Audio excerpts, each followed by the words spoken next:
বিংশ শতকের শ্রেষ্ঠ মুজাদ্দিদ আল্লামা সৈয়দ আবুল আলা মওদুদী রাহমাতুল্লাহ আলাইহি তিনি এক জায়গায় লিখেছেন, স্বৈরাচারীরা তার পতনের সমস্ত ছিদ্র বন্ধ করে, কিন্তু একটা ছিদ্র বন্ধ করতে পারে না, মনের ভুলে সে ছিদ্রটা থেকেই যায়, যেই ছিদ্র দিয়ে আসলে তার পতনটা হবে।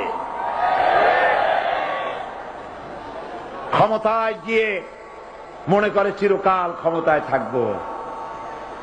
ভারতের প্রধানমন্ত্রী পণ্ডিত জওয়াহরলাল নেহেরু রাঁচি পাগলা গারদে গিয়েছেন, মেন্টাল হসপিটাল।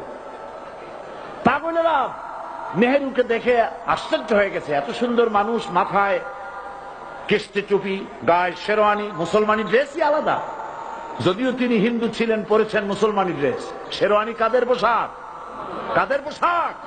সাথে ছড়ি নিয়ে হাঁটা, স্টাইল করে, সুন্দর পাজামা, সুন্দর টুপি, সুন্দর